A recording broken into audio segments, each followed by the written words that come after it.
I want you to imagine you're going to make $1 billion. And I want you to really believe it, even if your biggest financial achievement is finding a 20 in your old jeans. Sounds absolutely delusional, right? Like clinical level self deception. Well, here's the plot twist that's gonna mess with your head. That delusion might be the most scientifically sound thing you could do, because it turns out that being rationally realistic is actually irrational, and being seemingly delusional is backed by decades of neuroscience research. Buckle up, because we're about to explore why the most successful people in history were completely out of their minds, and why that's exactly what made them successful. Let's be honest about what we're really talking about here.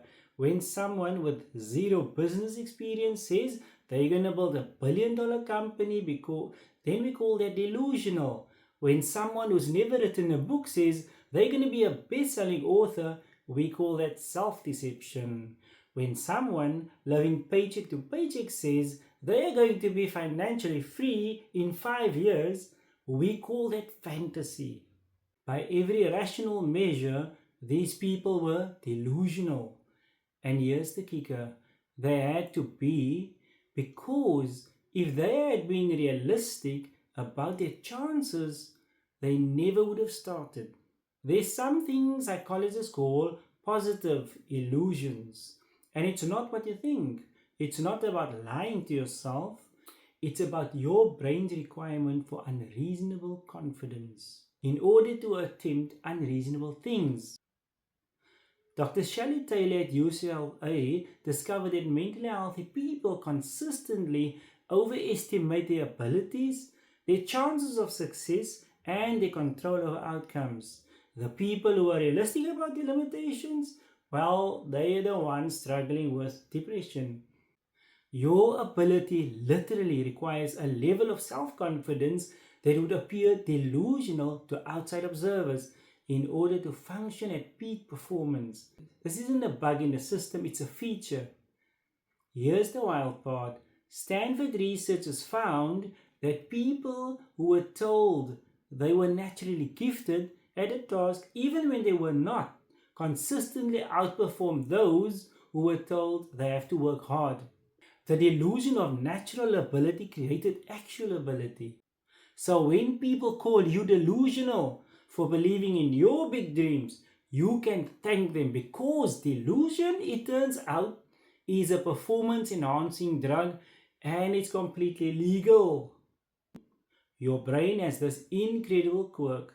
It can't tell the difference between something you have done and something you have just vividly imagined doing. But here's where it gets even better: it also cannot tell the difference between something that is possible and something that you believe to be possible. So it cannot say what is possible and impossible. Let me tell you about the story about a guy in 1939. In 1939, it can't tell the difference between something. It can't tell the difference between. It can't tell the You can't tell the difference between something you have really done or something you have only vividly imagined, meaning you haven't really done it. Your brain cannot tell the difference between the two, right? But here is where it gets really weird. It also can't tell the difference between something that is possible and something you believe is possible.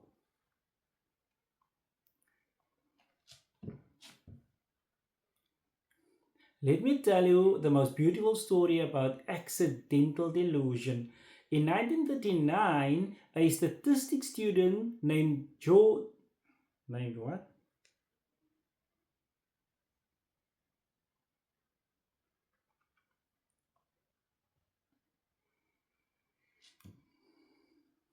George Danzig.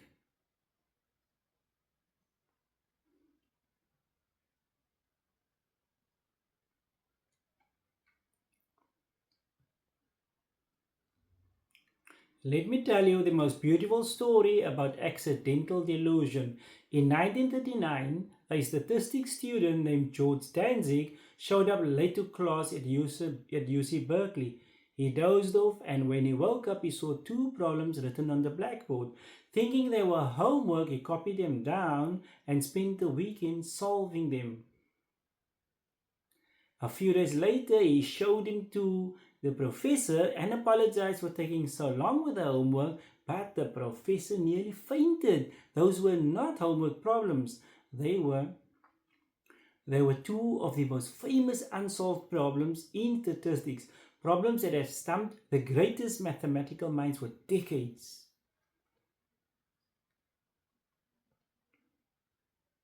But here's the kicker. Danzig solved them because nobody told him they were impossible. His brain approached them like any other homework assignment instead of legendary unsolvable puzzles. His ignorance of his ignorance of the impossibility made them possible for him. When you imagine achieving When you imagine achieving something impossible, your brain starts laying down neurochemicals, a neural pathway that will make that possible. As if you have already done it. It will lay down neural pathways as if you've already done it. When you imagine something impossible, your brain starts laying down neural pathways as if you've already done it. But more importantly, when you don't know something is supposed to be impossible, your brain doesn't create the mental barriers that stops most people from ever trying. Your delusion Your delusion isn't just changing your behavior, it's literally rewiring your brain for success. The more unreasonably confident you are, the more your brain starts operating like someone who actually deserves that confidence.